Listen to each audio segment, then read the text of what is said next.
Olá. A preservação das áreas de proteção ambiental em cidades e centros urbanos é o tema do programa Assembleia Debate.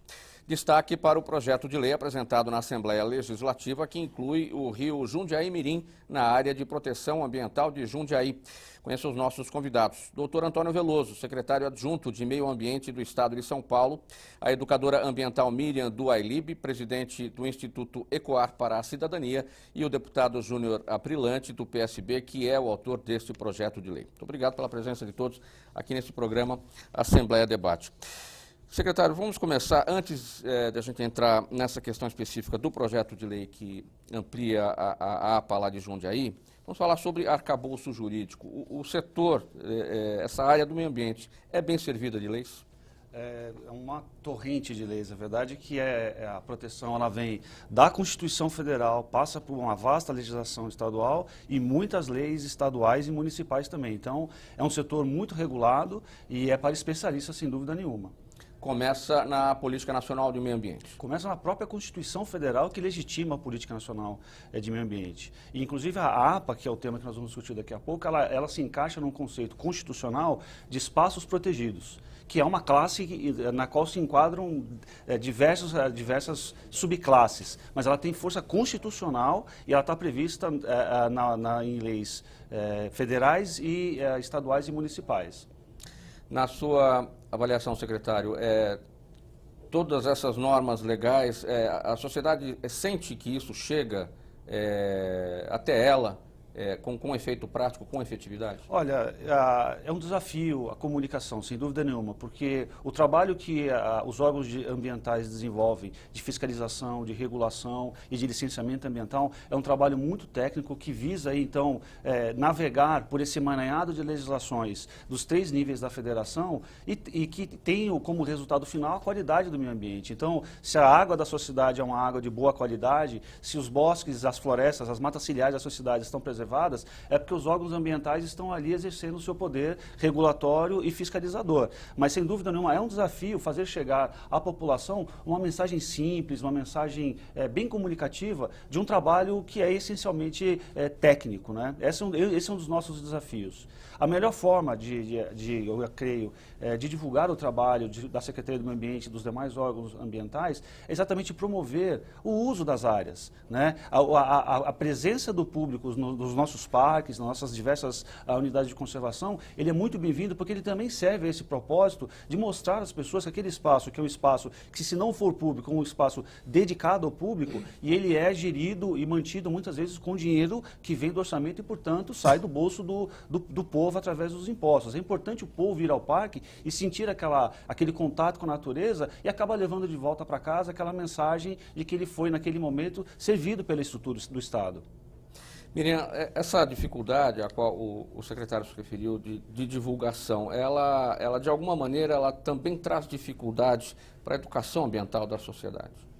Eu acho que sim, acho que nós precisamos olhar sobre uma ótica um pouco mais ampla, né? Essa questão ambiental, essa questão do cuidado com o ambiente. Primeira coisa que eu acho que nós precisamos fazer é entender que meio ambiente não significa apenas flora e fauna. Meio ambiente, quando a gente fala em meio ambiente, a gente não está falando apenas de florestas, de rios, nós estamos falando do locus da vida, nós estamos falando do território onde nós moramos, onde nós atuamos, trabalhamos, nos locomovemos, construímos. Então, nós humanos, nós da espécie humana, nós temos uma interferência muito grande no ambiente. E, portanto, nós precisamos nos conscientizar de que nós vivemos nesse ambiente e ele será aquilo que nós fizermos dele, né? Existem as leis, existe a Constituição, existe todo um arcabouço legal que protege alguns componentes do nosso ambiente, especialmente a questão das florestas, a questão dos corredores ecológicos, né? Essas leis, essas normas, elas nos dizem que é bom que a gente restaure corredores ecológicos para que a gente possa ter mais vida, né? mais biodiversidade, que isso é bom para nós, para a nossa qualidade de vida. Então, é complexo, porque envolve muitas questões. E é, acima de tudo, preciso que a gente que se distanciou muito da questão ambiental, porque hoje 70% da população do país vive em grandes cidades, né, que são grandes conglomerados, são regiões metropolitanas enormes, que você não sabe mais onde acaba uma cidade e onde começa a outra. No entanto, nesses locais, na maioria desses locais, a qualidade ambiental é muito ruim.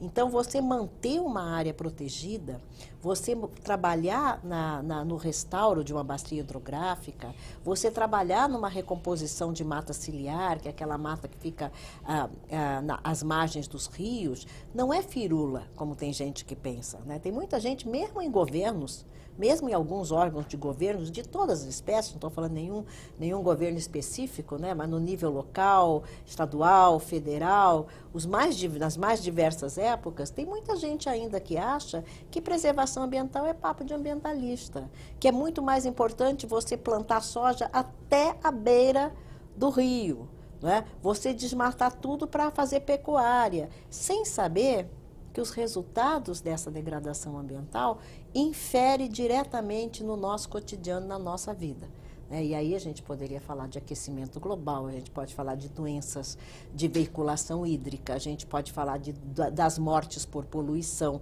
que eu acho que é o segundo maior número de mortes que a gente tem no mundo, no terceiro mundo, vamos dizer, nos países em desenvolvimento, é a questão da poluição, não é? E tudo isso as pessoas não perceberam ainda, né? Não perceberam que isso tudo está interconectado, está interligado.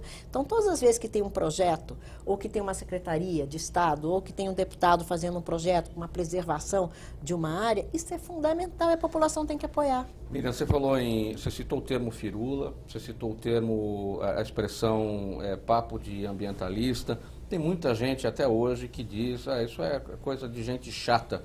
Por que a gente não pode pegar no pé de quem joga uma ponta de cigarro, que joga um papel pela janela do carro? São atitudes simples do dia a dia, mas que fazem a diferença, né? Acabam comprometendo. Claro que sim. E eu acho que a maioria das pessoas, essas mesmo que joga bituca de cigarro na rua, sabendo que aquilo demora anos, né, para ser degradado, etc. e tal, mesmo que ela saiba, ela faz isso por hábito. Ela faz isso pelos maus hábitos, digamos assim. E eu acho que o que falta é que a gente consiga fazer, junto à população, com que essa população estabeleça conexões, sabe? Isso é muito complexo, porque isso você tem que mudar a maneira de pensar. A gente precisa parar de pensar em termos cartesianos, em termos muito simplistas, e começar a fazer conexões. Quando a gente começar a fazer conexão, a gente percebe que eu ir até uma lata de lixo e colocar ali o meu resíduo e colocá-lo separadamente para que a gente possa reciclar aquilo que pode ser reciclado, eu preferenciar usar uma sacola durável do que uma sacola descartável, né? Eu reconhecer que é melhor eu perder 15 metros, 30 metros de plantação para eu poder recompor a mata ciliar, não é? E eu plantar, tem 30 metros a menos de produção agrícola, é muito melhor para esta água que eu vou ter que usar para irrigar a minha própria produção agrícola, é essa mata que vai garantir que eu tenha água no futuro, não é? Quando a gente começar a fazer essas conexões, a gente para de achar que o ambientalista é chato, a gente para de achar que é um sacrifício você fazer plantio, que é um sacrifício você separar o teu resíduo, que é um sacrifício ou que é pesado você abrir mão do ganho financeiro imediato ou de uma parte do seu ganho financeiro para cuidar do ambiente. Mas essa consciência ela é crescente, né? Tudo de fato, é educação.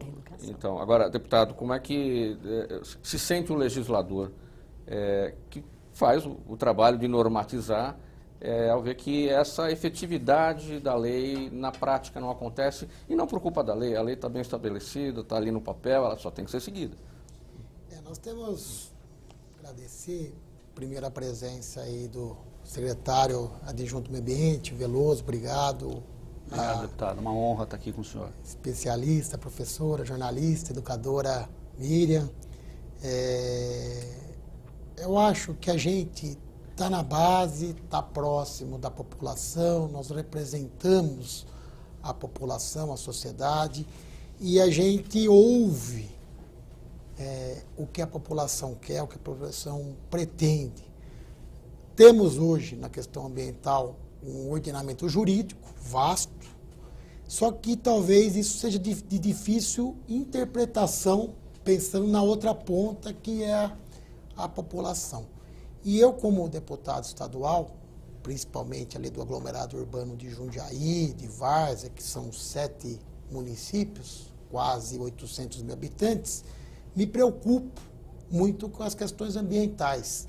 Eu até brinco, né? Não adianta, às vezes, uma cidade vizinha ter toda uma política de preservação, tratamento de esgoto, coleta seletiva, tratamento dos resíduos sólidos, e a cidade vizinha, que está conexa, que está junto, ela não tem nenhum tipo de preocupação.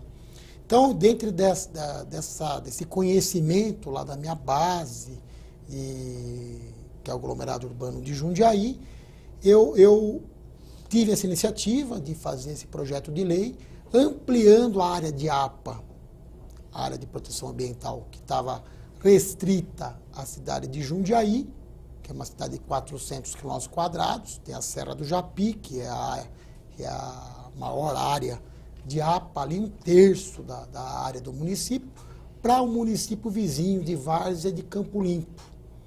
Então, a ideia é levar toda essa preservação necessária para as cidades vizinhas ali. Jundiaí já tem aí uma política mais organizada, já tem bons técnicos, um bom ordenamento jurídico, inclusive no município, né, leis municipais, só que essa interferência de um município no outro acaba prejudicando, né? O ambiente não tem divisa, né? O meio ambiente não tem limites.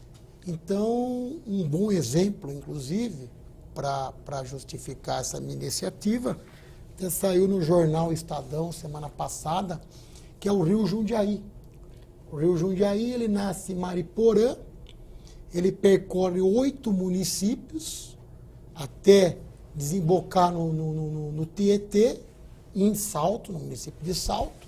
Só que Várzea e Campo Limpo, que eram municípios que estão a montante de Jundiaí, não tinha tratamento de esgoto. E Jundiaí já tem um tratamento de esgoto há muito tempo. Então o rio já chegava em Jundiaí, o rio poluído.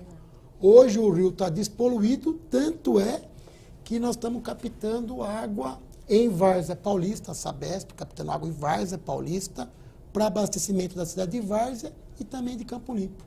Então, acho que esse é um grande exemplo da consciência, da necessidade de preservação ambiental. E, lógico, que a sociedade precisa participar disso e entender como funciona tudo isso. A gente está, diante dessa situação, secretário, falando de um aglomerado urbano, que é Jundiaí, e reúne outras 7 cidades, não é isso, deputado? 7 cidades ao todo. Ao todo, então são 7 cidades. Esse tipo de trabalho, esse tipo de bandeira levantado pelo deputado só é possível em aglomerados, em regiões metropolitanas, aquelas cidades do interior que não fazem parte de grupos metropolitanos ou de grupos regionais. Sim. Como Jundiaí, tem mais dificuldade? Eu vou pegar um ganchinho no que a Miriam disse e outro no que o deputado disse, porque eles levantaram 2 temas importantíssimos e muito atuais na gestão ambiental. Sobre esse ponto do deputado, ele está certíssimo de buscar soluções regionais. O meio ambiente não entende, essas barreiras políticas que geraram 645 municípios em São Paulo não encontram respaldo nenhum na mãe natureza. São Paulo não tem limites, não, né? São 645 biomas no estado. E as soluções de gestão ambiental, elas jamais serão alcançadas de maneira satisfatória e economicamente sustentável numa divisão de 645.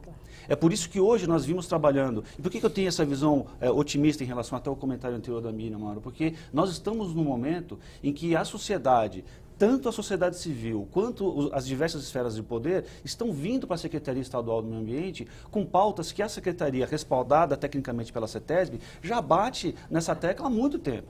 Essa de soluções regionalizadas hoje, por exemplo, é o assunto do dia na solução do lixo urbano.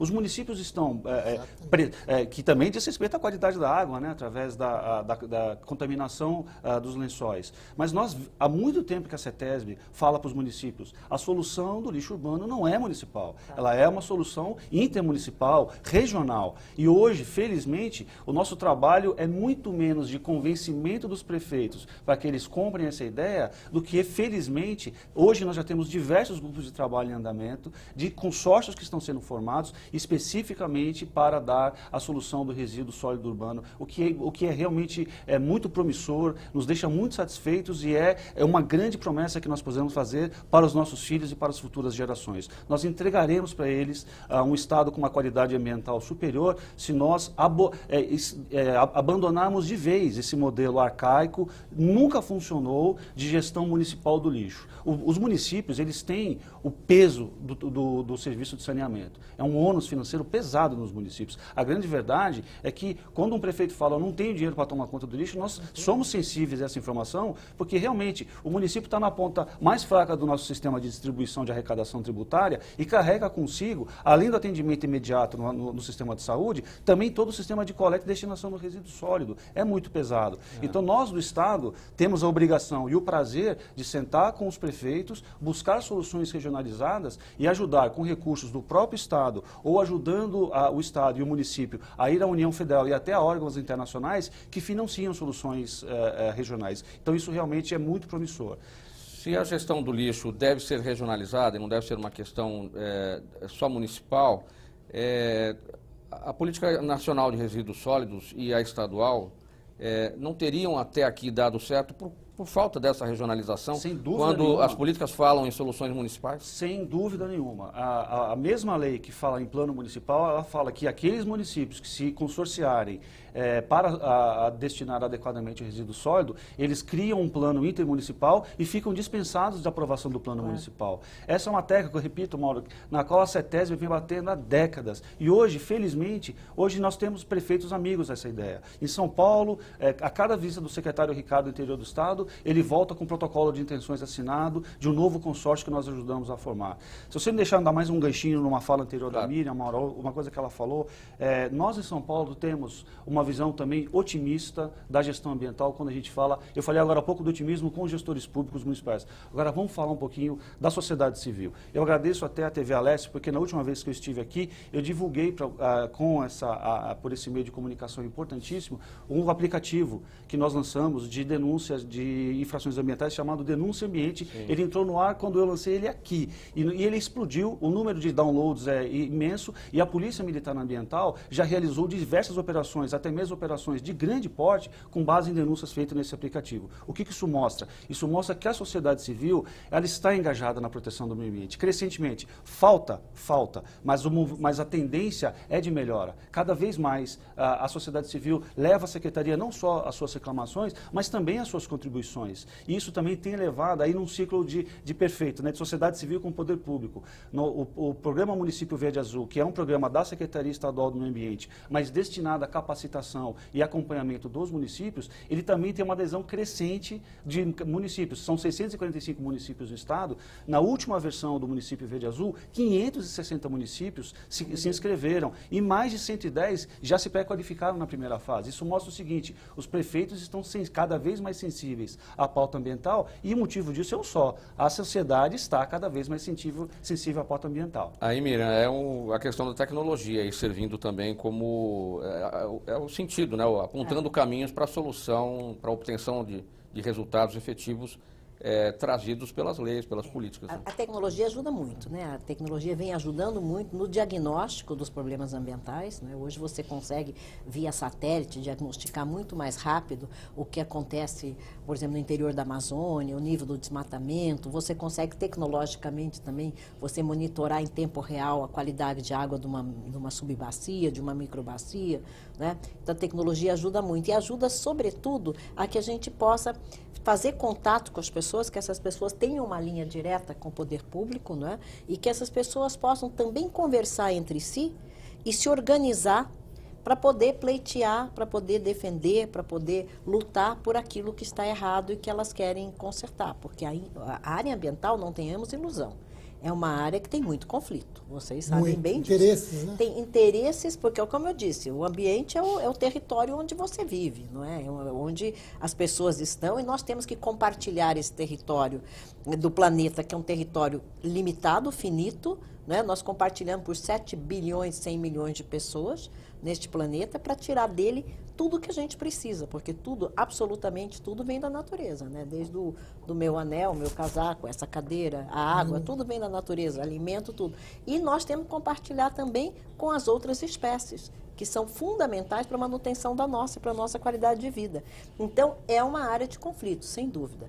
A legislação ajuda muito, nós avançamos muito na legislação aqui no Brasil, nas legislações específicas, seja elas de resíduos sólidos, atrasada, né? Demorou muito para chegar, mas chegou, está aí, está colocada. A questão das águas também, a gente tem avançado muito em trabalhos mais intersetoriais, que também foi uma coisa que demorou para vir, mas veio e está funcionando bem. Não é? Precisa avançar muito. Por exemplo, a gente começar a fazer gestão de território pelas bacias hidrográficas, que né? Os biomas e as bacias hidrográficas são as unidades da natureza, não são os estados e nem as cidades. Né? Não. Então, isso tudo avançou muito. Avançou muito a consciência da população, muito. Comparado com 10 anos atrás, com 20 anos atrás, não é? Hoje as pessoas já sabem muito mais, muito devido à mídia. A mídia também tem ajudado muito, e a tecnologia social, as redes de comunicação. Tudo isso avançou bastante. Estamos no ideal? Não. Falta muito ainda. Falta estabelecer essas conexões. Falta eu entender que a hora que eu jogo uma bituca de cigarro acesa pela janela do carro, quando eu estou numa estrada, e se tiver um matinho, aquilo pega um fogo, esse fogo eu estou emitindo gases de efeito estufa que vão aquecer o planeta e que vão mudar a temperatura e vão mudar o ciclo dos ventos e vão mudar o ciclo das chuvas. A gente não percebe. Se você soubesse disso, você que está nos ouvindo e que fuma e que às vezes pode cometer um ato desses, né? Você que está ouvindo, se você soubesse disso, talvez você nunca mais fizesse. Porque você estabeleceria a conexão. Estou dando um pequeno exemplo. Tudo neste planeta é altamente interconectado.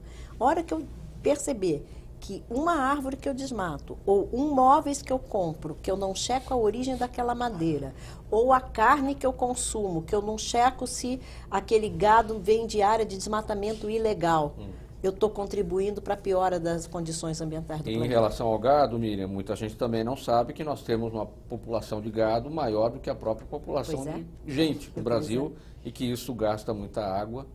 Exatamente. Né? 70% da água vai para esse setor. Emite muito né? metano, emite muito metano, que é o segundo gás mais poderoso para o aquecimento global, e assim por diante. Deputado, as dificuldades, gostaria que o senhor relatasse, de levantar a bandeira da proteção do meio ambiente em duas situações. O senhor foi vice-prefeito em Várzea Paulista, e hoje está na condição de... Então, já passou pelo Executivo e agora está no Legislativo. Onde é mais difícil, em qual situação é mais difícil levantar a bandeira da proteção do meio ambiente? Eu acho que no Executivo.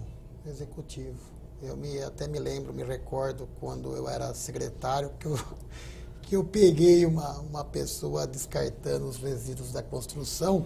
Nossa, isso num loteamento novo ali, num parcelamento de solo novo. E eu fui brigar com a pessoa, né? Porque a população, às vezes, ela acha que não tem um retorno, né? E talvez seja hoje mais sensível a todos, porque a natureza está respondendo agora.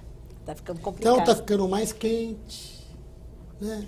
É mais enchente, é mais... deslizamento de terra. Mais isso. Então, a natureza está respondendo alguma coisa que o homem fez lá atrás, né? E por isso que eu acho que isso tudo é muito preocupante. Estamos sentindo na pele. Mas eu acho, até por conta da legislação ser muito rica nos três níveis, aí, vamos dizer assim, federal, estadual e alguns municípios, como Jundiaí, por exemplo, eu acho que o mais difícil é você colocar essa legislação em prática. É a população conhecer, né, e... Aí cai na divulgação de novo, na fiscalizar, educação de novo, cumprir, Porque tem aquela coisa de quem fez direito, né? O Veloso sabe do que eu estou falando, também fiz direito. E eu tinha um professor que falava assim, que é inclusive um juiz. Tem lei que pega e tem lei que não pega. Verdade. Então, às vezes, é um complexo, né, de leis e que a população não tem conhecimento. Então, às vezes, você tem lá um ordenamento jurídico, você tem uma legislação rica, né?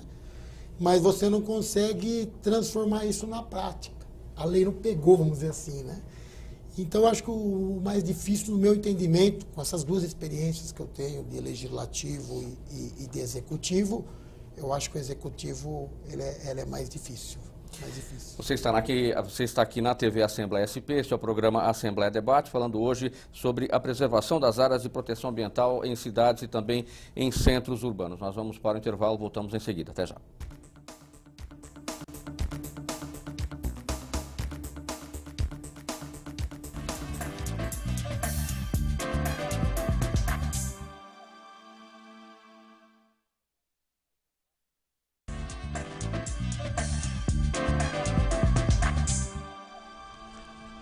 De volta aqui na TV Assembleia SP com o programa Assembleia Debate. O nosso tema hoje aqui no estúdio é a preservação das áreas de proteção ambiental em cidades e também em centros urbanos. Secretário Antônio Veloso, não dá para tocar nesse assunto? A gente vive uma crise econômica bastante forte, o cobertor fica curto para todo mundo, para o Executivo especialmente. Como é que o corte de recursos, o corte pessoal tem afetado essa questão das ações de meio ambiente, as ações nas unidades de conservação? Olha, Mauro, a restrição orçamentária é uma realidade Brasil afora, mas nós administramos essa situação com eficiência, simplificação e foco. A fiscalização ambiental não sofreu nenhum tipo de corte, pelo contrário, houve uma expansão de destinação de recursos. Nós temos 2.000 policiais militares ambientais no estado de São Paulo. Essa é uma instituição irmã, digamos assim, da Secretaria do Meio Ambiente, porque os militares e o armamento vêm da segurança pública, mas toda a estrutura, os veículos, as sedes, os batalhões, todo ele é custeado pelo orçamento da Secretaria do Meio Ambiente e não houve corte nenhum. Então nós temos aí ações de fiscalização se intensificando. Cada vez mais, nós temos mais de 20 mil autos de infração por ano julgados no estado de São Paulo. Algo que nós também, a informática trabalha a nosso favor.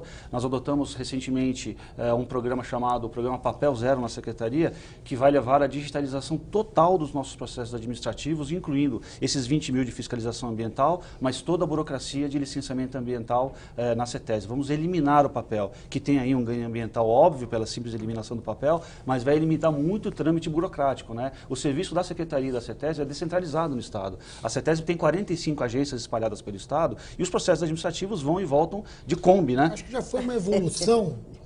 Antigamente você tinha a figura do DPRM e da CETESB, né? Isso. Um cuidava do verde e o outro do azul. Exato. E hoje é só a CETESB, né? Isso já ajudou bastante na parte burocrática, vamos dizer assim.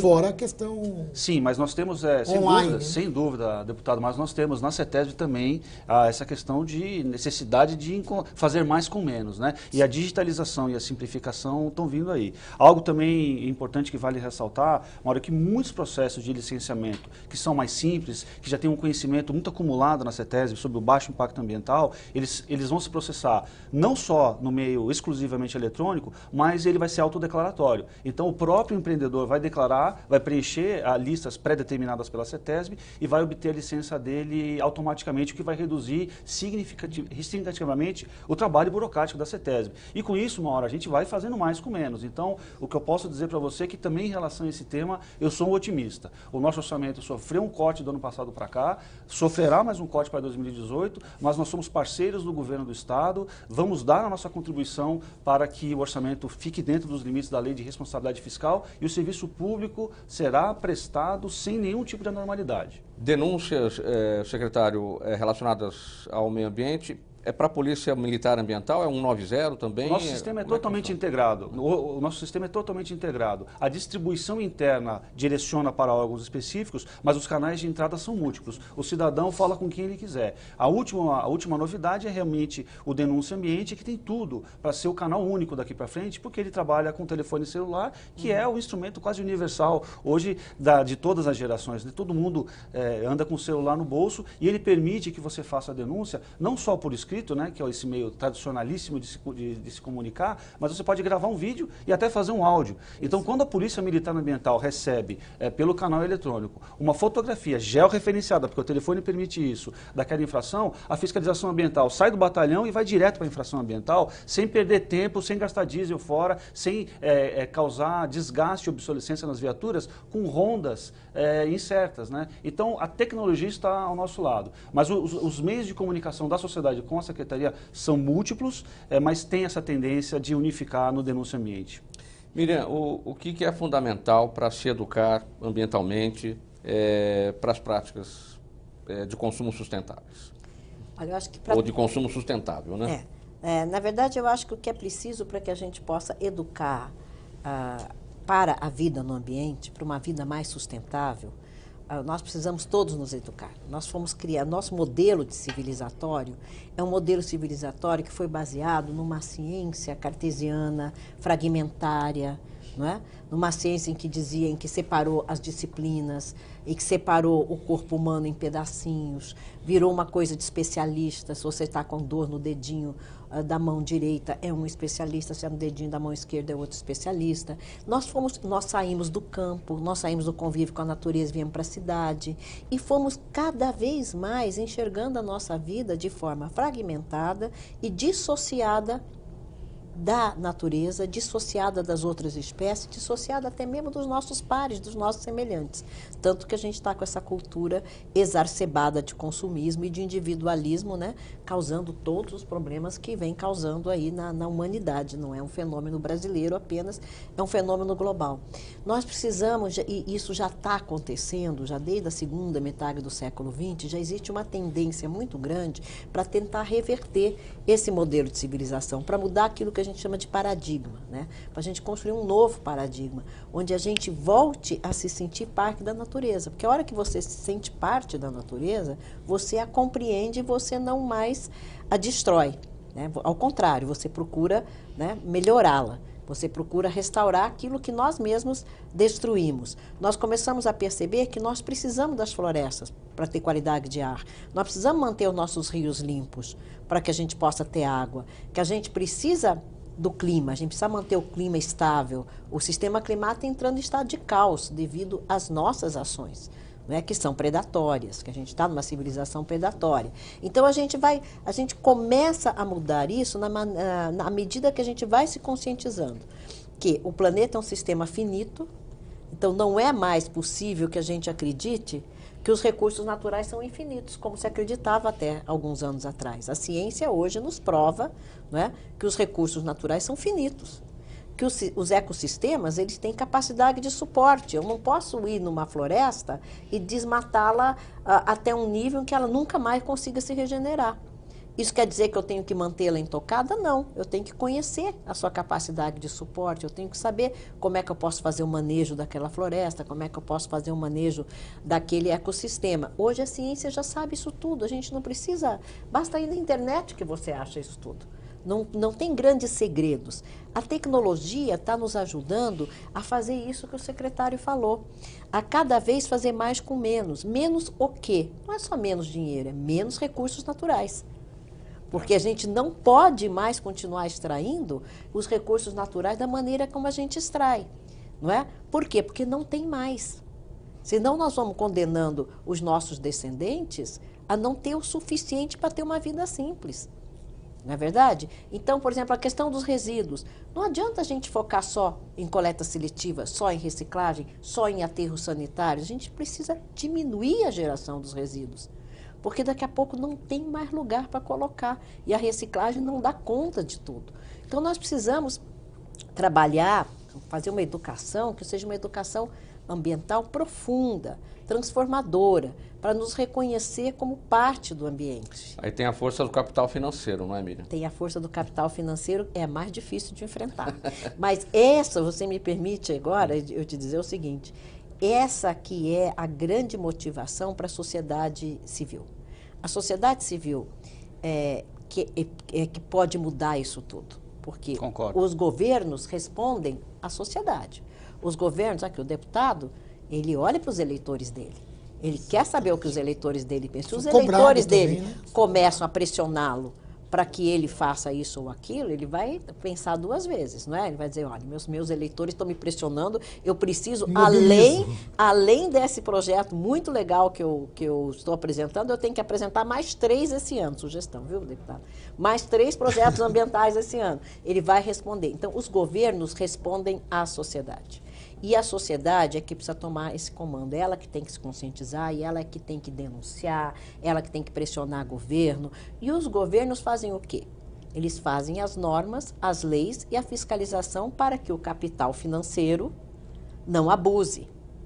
Muitas vezes, infelizmente, o que a gente tem ainda, o capital financeiro, aquela parte do capital financeiro que é inescrupulosa e que infelizmente ainda existe, burlando leis, corrompendo, etc. Atravancando a agenda ambiental. Atravancando a agenda ambiental e muitas vezes, né, multado e não paga, aquelas coisas todas que a gente conhece e que não pode acontecer. A tecnologia tem ajudado muito, porque a gente já começa a ver isso de uma forma, isso começa, um mal feito hoje em dia, uma coisa errada que uma empresa faça na área ambiental, ela circula por todos os meios tecnológicos, por todas as redes sociais, e essas redes sociais fazem pressão. Né? Vai fazer pressão no deputado, vai fazer pressão no secretário, vai fazer pressão no governador. Então, a gente está avançando nesse sentido, mas a gente podia andar um pouquinho mais rápido, né? Deputado, voltar lá para Jundiaí, lá para o aglomerado, todas as cidades lá, 7 cidades, têm essas, nas regiões ali de área de proteção ambiental, o controle dessas atividades de lazer, ecoturismo, no sentido do respeito à biodiversidade. Como é que esse trabalho é feito por lá, de controle mesmo das atividades? Então, como eu falei, né, são 7 municípios, o aglomerado urbano de Jundiaí, o município de Jundiaí é o mais antigo, os demais municípios são municípios mais novos que eu digo de 50 anos para cá, que foram desmembrados, inclusive, de Jundiaí.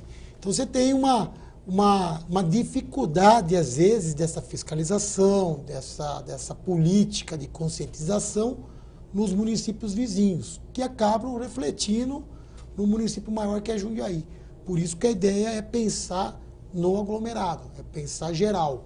E eu sinto essa dificuldade, às vezes, de um município não conversar com o outro.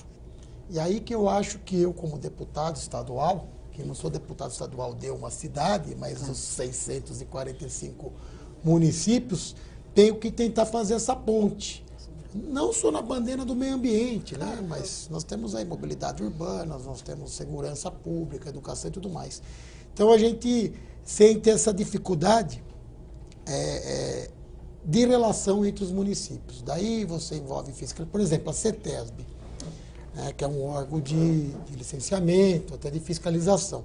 A regional é Jundiaí, mas ela atende todos os municípios vizinhos, né? A polícia militar, ambiental, né? A militar ambiental, que é isso que a gente chama, né? Polícia Militar Ambiental. Ela também está com a base em Jundiaí, mas atende a toda a região.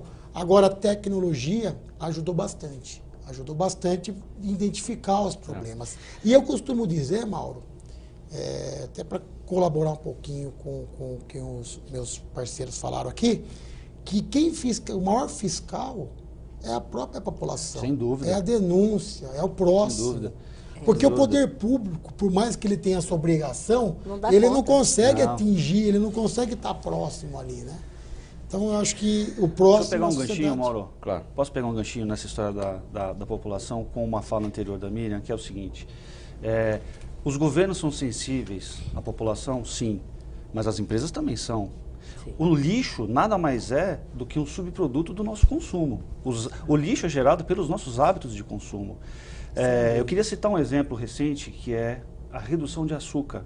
Em muitas grandes marcas, que estão aí há décadas no mercado, começaram a anunciar redução de açúcar nos sucos e refrigerantes, e algumas fábricas de alimentos reduziram sal e óleo, e o tipo de óleo usado na geração de salgadinhos, etc. e tal. O que levou esses capitalistas a tomar essa decisão? Pressão. O imperador, que é o consumidor. Exatamente. No momento em que o consumidor, da mesma forma que ele vai na prefeitura reclamar para o prefeito que tem um buraco na rua dele, Exigente. se ele começar a pressionar as empresas, ele pressionou as empresas a botar menos açúcar no refrigerante e o açúcar caiu. Na medida em que, paulatinamente, a sociedade entender que também faz parte do nosso caminho de cobrança, especialmente a geração dos resíduos, mas as embalagens, quando o consumidor ficar crítico, não em relação só ao governo, mas em relação ao gerador do resíduo, sobre as embalagens, você pode saber. Porque quem manda no capitalismo é o consumidor. E se o consumidor adquire, daí a importância da educação ambiental, daí a importância de um deputado estadual. Porque esse diálogo com a população é um trabalho paulatino. Paulatino, mas ele é certeiro. Conjunto de ações, mas né? ele é certeiro. Ele é certeiro. Porque o capitalista, aliás, mais rápido do que o do governo, se ele sente que o produto dele começou a vender um pouquinho menos, ele vai ligar no supermercado e falar: o que está acontecendo aí que meu produto está encalhado? E se o supermercado relatar que o consumidor está crítico porque aquela marca, por exemplo, não tem um sistema de logística reversa da embalagem, aí sim, porque ele sabe muito bem o que é logística reversa e tem o plano guardadinho lá na prateleira. Tem que tirar da prateleira e botar na prática. Seria responsabilidade ambiental? Excelente expressão. É responsabilidade socioambiental que se chama. Socioambiental. Mas deixa eu falar uma coisa, deixa eu só colocar mais um ponto. Eu acho que todos nós deveríamos ter consciência de que a gente exerce vários papéis, né? A gente é um indivíduo, você é parte de uma comunidade, né? Você é cidadão, é parte de uma cidade, você exerce vários papéis enquanto indivíduo, enquanto profissional, enquanto consumidor, e a força, você tem toda a razão, é muito grande, enquanto eleitor, a gente nem precisa dizer isso, né? Enquanto investidor, aqueles que investem também, existe toda uma corrente no mundo hoje, nos países onde as pessoas têm mais dinheiro e investem mais em ações, de só investir em empresas socioambientalmente corretas, e já existe todo esse crivo. Aliás, são os tipos de fundos que mais crescem no mundo, são os fundos socioambientais, né, os fundos que apoiam as empresas mais corretas. Que precisam de certificações. Que precisam de certificações, etc. Por outro lado, o consumidor, ele perde um pouco de força num país como o nosso, ou especialmente em épocas de crise como a gente vive, por conta da questão econômica, né? Porque às vezes ele não tem condições de comprar uma outra marca, que seja uma marca que tenha mais cuidados ambientais, uma marca, por exemplo, de cosmético que não faça teste em animais, isso, aquilo, porque ela é mais cara, né? E muitas marcas se aproveitam disso. A gente tem muitas marcas ainda nos dias de hoje, pasmem vocês, que tem um tipo de produto nos seus países de origem e outros tipos de produto em países como o nosso. E no Brasil nem tão mais, porque o Brasil já não é considerado um país, de terceiro mundo. Mas na África a gente vê muito isso. A gente vê empresas colocando produtos que há muitos anos elas não conseguem colocar mais nos países delas porque é proibido, né? Então, nesse quesito, é muito importante a atuação do governo, a regulamentação do governo, para não permitir que isso aconteça. A questão da logística reversa é uma. Quer dizer, que a logística reversa está na lei, né? Está na política nacional. Tem muitas empresas já aqui em São Paulo trabalhando com isso, indo muito bem, eu mesmo faço projetos para várias delas e tudo. Mas tem outras que estão relutando, não querem cumprir aquilo que é uma obrigação legal. Mas como existe a lei, eu imagino que vão perdendo o mercado. E eu imagino que a lei vai obrigá-los a fazer isso. Sem dúvida. Deputado, um aspecto importante, a gente vive no Brasil essa polarização política acirradíssima que vem acontecendo. É importante que exista, claro, sempre respeitando as ideologias e tal, só que a pauta do meio ambiente, ela é suprapartidária. É universal. O deputado, já não existe limite de municípios, né? São 645 vezes que você vai pensar em meio ambiente, não tem 645 biomas, como disse o secretário. Então, também é preciso levar isso para a população, que para meio ambiente não adianta ficar nessa briga aí, defendendo partido A ou B, Porque o importante é preservar o meio ambiente, é encontrar solução conjunta. É de todos, né? Todos. Senão todos vão perder. A causa é muito nobre, né? A causa é suprapartidária. Então, eu acredito que, independente de linha ideológica ou de bandeira ou cor, Claro. é um tema que tem que ser discutido. Eu vejo a preocupação geral, né? E aí, lógico, tem partidos, inclusive tem partidos que têm até o nome, o Partido Verde, por exemplo, que tem uma preocupação maior. Mas é uma bandeira única, né, para todos, é universal. E aí que eu acho que é sensível a todos. Você pega, por exemplo, aqui na casa, nós temos 94 deputados estaduais. É um tema que tem aceitação, tem compreensão de todos. Pode ter a sua visão, a sua particularidade, mas é um tema que todos investem, né? Que todo mundo reconhece que é necessário para o planeta, né? Para o Brasil, para o país, né? Para a nossa terra. Né? E eu sou testemunha, deputado, se você me permite, Mauro, do vontade. trabalho maravilhoso, intenso, técnico, que os deputados estaduais fazem na movimentação, no processo legislativo ligado ao meio ambiente. As propostas legislativas chegam lá para a nossa análise na Secretaria e nós vemos aí uma legítima vontade dos partidos, dos deputados de diversos partidos, Preocupação, né? buscando aí o atingimento nas suas respectivas regiões, a implementação de políticas estaduais. Então, a Secretaria é muito grata ao trabalho realizado pela Assembleia Legislativa e é uma parceria que espero seja de mão dupla. Contem conosco e peçam ajuda quando entenderem necessário, que é uma alegria também vir aqui e dar a nossa contribuição. A gente precisa até dessas informações, desses subsídios técnicos para a gente, porque às vezes a gente tem uma visão, mas não tem esse aprofundamento técnico. E a Secretaria de Meio Ambiente, ela tem até porque tem uma equipe boa de técnicos e pode compartilhar tudo isso com a gente, porque a gente tem uma visão que pode estar equivocada. Então é necessária essa parceria executiva e legislativa. E a partidária. E a partidária. Em prol de É o todos. partido da vida. É o partido da vida. Eu queria só poder fazer um ganchinho, que eu lembrei de uma coisa muito interessante. O parcelamento de solo, o loteamento, né? A figura mais conhecida como loteamento, antigamente ela ficava muito restrita ao município. Ou seja, o prefeito ali tinha a caneta, ele tinha lá um projeto urbanístico, um projeto de loteamento lá, ele mesmo, o município decidia. De um tempo para cá, já um bom tempo, na verdade, nós temos a figura na Secretaria de Habitação do GRAPROAB, que é o Grupo de Análise de Projeto Habitacional, onde lá nesse grupo está a CETESB, está a SABESP, está a Procuradoria-Geral do Estado, Secretaria de Habitação e tudo mais. Então, hoje, isso é interessante por quê? Porque acho que esse foi um grande avanço para os municípios. Hoje você aprova um loteamento só com aprovação estadual, no âmbito estadual, Sim. que tem essa muito bom. preocupação ambiental. 20% de área verde, a área de APP, a área de CETESB se manifesta, que isso é importante para os municípios. Porque a gente pensa em São Paulo, Campinas, mesmo Jundiaí, mas nós temos 645 municípios, tem municípios com 2.000 habitantes, Isso eu ia falar. que não tem condição nem operacionais, nem técnica de fazer essa avaliação. Um conhecimento. Então, essa presença do governo do Estado nessa questão do parcelamento de solo, que tem muita influência na questão do meio ambiente, ela foi exemplar, foi significativa. A palavra final de cada um agora, o tempo já do programa já está se esgotando, começando pelo secretário. Até um minuto para a sua conclusão, projeto de lei do deputado Aprilante.